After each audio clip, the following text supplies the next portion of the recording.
60 seconds, you'll know more about gut health than 99% of the world. Let me show you. In this video, we're going to talk about the difference between probiotics and prebiotics.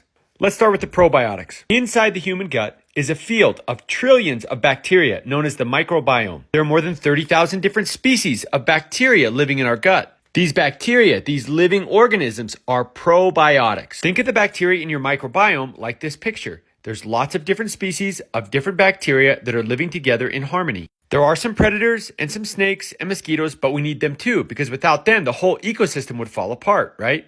The same probiotics or bacteria in our gut can also be found in certain types of food, like kimchi, sauerkraut, yogurt. And in theory, when we eat these foods or take probiotic supplements, we can increase the number of healthy microbes living in our gut. If all the bacteria living in our gut don't have a food source, then the ecosystem of our microbiome turns from this into this. And what do these trillions of microbes have to do with your health?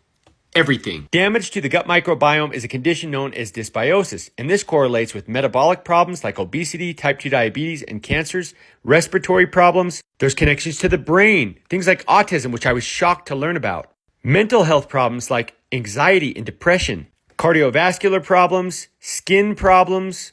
Our immune health, our hormonal health, our overall health is influenced by a healthy or unhealthy gut. So what does it take to have a healthy ecosystem with lots of microbial diversity? It's pretty simple. You just have to feed the bacteria. And what the bacteria or probiotics eat are prebiotics. And another name for prebiotics is fiber. The different species of bacteria living in our gut need different forms of fiber. There are more than 20,000 edible plant species.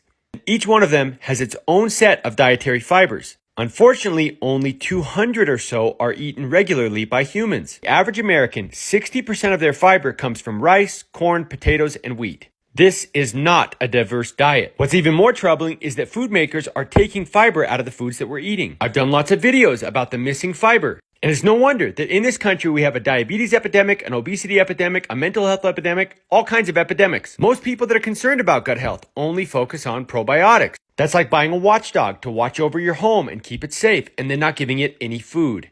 Without any food, eventually the dog will die and the intruders will get in and take everything. The single most important thing that you can do to improve your gut health is to eat more fiber, more diversity of plants. Every time you have a meal, think diversity of plants. And if you struggle to get into your diet naturally, you should supplement. Simply increasing the quantity and diversity of fiber that you're getting through your diet or supplementation can drastically improve your health. And for most people, it doesn't take long to start feeling and seeing the changes. The diet-induced changes in the gut microbiome occur rapidly.